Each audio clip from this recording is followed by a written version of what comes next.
SIR সহায়তা কেন্দ্রের সমস্যা শুনছেন মন্ত্রী প্রদীপ মজুমদার। মঙ্গলবার থেকে শুরু হয়েছে এসআইআর এর এনুমারেশন ফর্ম দেওয়ার কাজ। বাড়িতে বাড়িতে নির্বাচন কমিশনের বিএলওরা যাচ্ছেন, তাদের সঙ্গে যাচ্ছে রাজনৈতিক বিএলএরা। ফর্ম ফিল আপ করতে সাধারণ মানুষের কোনো সমস্যা হচ্ছে কিনা সেজন্য ব্লকে ব্লকে করা হয়েছে সহায়তা কেন্দ্র।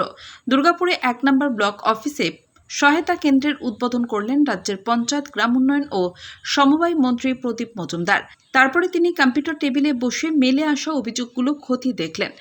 তৃণমূলের 1 নম্বর ব্লকের বুথের বিএলওদের সঙ্গে কথা বললেন।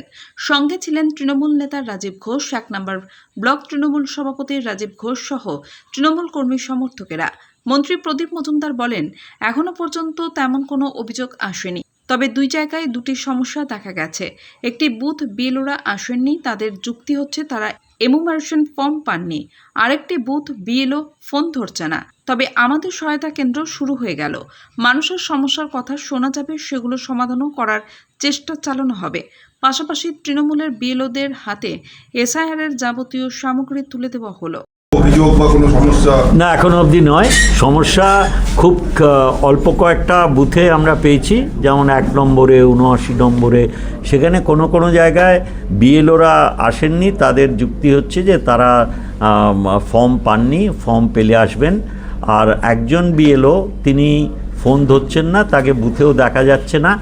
এই 3টে ব্যতিক্রমী পরিস্থিতি আমাদের নজরে এসছে। আমরা ইআরওর সঙ্গে যোগাযোগ করেছি, উনি এটা দেখছেন। আজকে আমাদের 276 নম্বরে ডিএমসি এলাকার ভেতরে এমনি কোনো আমাদের সমস্যা চোখে পড়েনি। আমরা মাত্র 3টে বুথে এখনো অবধি খবর এসছে, যেখানে 1 নম্বর বুথে আমাদের বিএলও আসেননি। তাকে ফোন করে যোগাযোগ করা হলে আমাদের বিএলও2 যোগাযোগ করেছিলেন। তিনি বলেছেন তিনি আজ কোনো ফর্ম পাননি, কোনো কিট পাননি। কিট পেলে উনি আজকে বিকেলে আশা করছেন পাবেন, তাহলে কাল থেকে শুরু করবেন। এই একটা ব্যতিক্রমী পরিস্থিতি। আর একটা আমাদের 79 বুথে, সেখানেও যিনি বিএলও আছেন তিনি বলেছেন যে তিনি কিট পাননি, কিট পেলে তিনি কাজ করবেন এবং ওনার আগ্রহ নেই যে বিএলও2 ওনার সঙ্গে থাকুন বা তাকে জানান। সেটাও আমরা ইআরওকে জানিয়েছি, কারণ উনি নিজের মতন করে আসবেন কি আসবেন না আমরা জানতে পারবো না। বিএলও2 যারা অ্যাপয়েন্টেড হয়েছেন তাদের তো দায়িত্ব এবং তাদের দায়বদ্ধতা আছে যাতে সঠিকভাবে তাকে সহায়তা করবেন।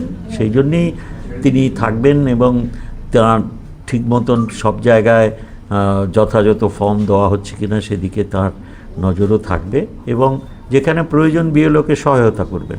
এই 3টে জায়গার এখনও অবধি আমরা খবর পেয়েছি, সেখানে আমরা ইআরওকে জানিয়েছি যাতে কোনো অসুবিধা না হয়। কতগুলো বুথ করা হয়েছে আপনার পূর্ব বিধানসভায়? বুথ না, সহায়তা কেন্দ্র? সহায়তা কেন্দ্র আমাদের ব্লক লেভেলে চালু হয়েছে আজকে, দেখছেন। এখনও আমাদের সম্পূর্ণভাবে সব যেভাবে বসানো হবে সবাইকে, সেটা হয়তো এখনও সব করা হবে আজকে বা খুব দেরি হলে কালকের ভেতরে হয়ে যাবে। এবং সেখান থেকে আমরা যারা নির্বাচক, যাদের নাম আছে, যারা নতুন করে তোলার যোগ্য, সে সব ব্যাপারে আমরা তাদের সহায়তা দেব। এবং দেখতে পাচ্ছেন যে 2002-এর যে ভোটার তালিকা, যাতে আমাদের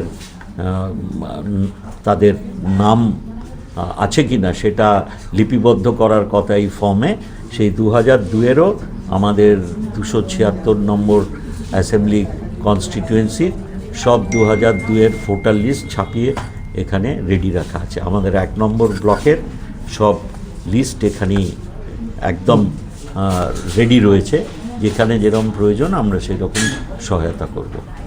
তো মগজ ধোলাই করা ওনারা তো করছেন যথেষ্ট, 1 কোটির নাম বাদ দেবেন, 1,20,00,000 নাম বাদ দেবেন, এও কেউ বলছেন।